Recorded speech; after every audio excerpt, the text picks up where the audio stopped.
Merci à tous de votre présence pour cette grande journée qui est donc la 30e conférence des CLI.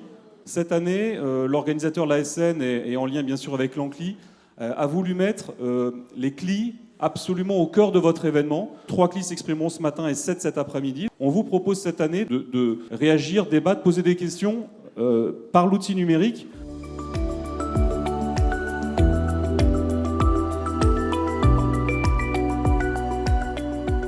Les commissions locales ont besoin de ce genre d'échange de façon à pouvoir faire leur job, à savoir comprendre et ensuite informer les populations.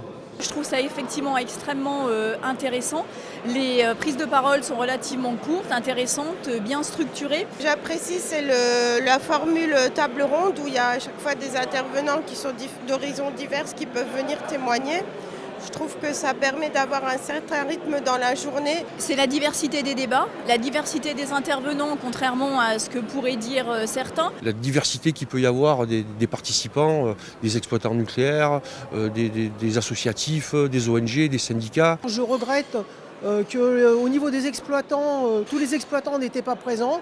On a entendu EDF, mais il y a d'autres exploitants nucléaires en France. Quelqu'un a fait une remarque sur le fait qu'il y a peu d'associations, ou pas d'associations, alors qu'elles sont présentes dans les CLI. Moi, je suis un petit peu choquée par les prises de parole un peu intempestives de certains intervenants. Mais je pense que c'est conforme au débat et à l'organisation de certaines CLI. Écouter l'avis des uns et des autres, de partager. On est dans un pays démocratique.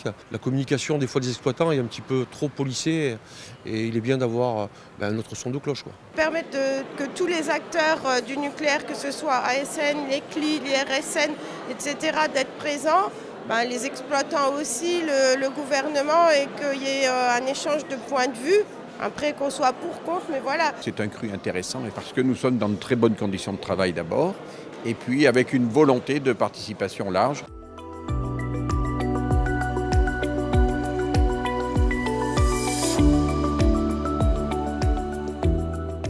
Je trouve que c'est une très bonne chose que des CLI, des présidents de CLI, des acteurs des CLI soient à la tribune. Ça, c'est un fait. C'est la conférence nationale des CLI.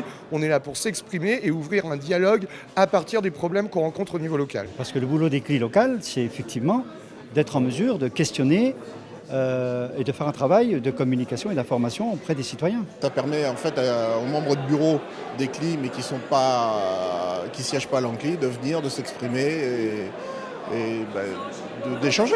Bien, je trouve que le système par SMS est intéressant parce que ça permet en définitive d'avoir beaucoup plus de questions interactives et ça évite les grandes envolées que l'on avait précédemment. C'est vrai que c'est pour moi un peu difficile d'écouter les discussions et d'envoyer une question par SMS. Il n'y a rien de mieux que des prises de parole, de l'échange, puisque nous sommes face à des questions qui impliquent des réponses parfois complexes, et les modalités là par texto me semblent totalement inadaptées. Il y a eu beaucoup de questions posées, certaines sont restées sans réponse et ce serait bien que, on retrouve sur un site l'ensemble des questions qui ont été posées au cours de la matinée et que les réponses soient également accessibles.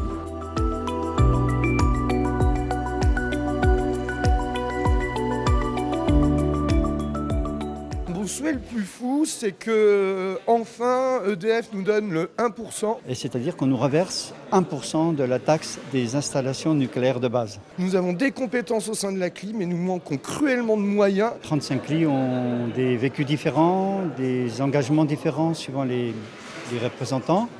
Et on a surtout des moyens financiers très différents. Et donc moi je fais partie des CLI qui a très peu de moyens. Mes souhaits pour 2019, ça serait peut-être plus d'implication des opérateurs, des différents opérateurs, et que l'on puisse leur poser des questions. Il faut que cette transparence, elle aille encore plus loin et qu'elle soit vraiment présente dans les conférences. Si nous voulons tous améliorer la sécurité et la sûreté nucléaire, nous devons avoir une attention particulière pour les travailleurs qui font les activités aujourd'hui, que ce soit à Orano, à EDF ou au CEA. L'an prochain, il faudrait être plus près des sujets très concrets. Aborder des sujets précis qui concernent certains sites, certains aspects de la filière, et que comme ça, entre CLI, on puisse échanger et construire des réponses ensemble. Pour la 31e, l'année prochaine, peut-être refaire une table ronde sur la sous-traitance. L'année prochaine, ce qui serait intéressant, c'est qu'il y ait encore plus de CLI et plus de représentants de chacune des CLI.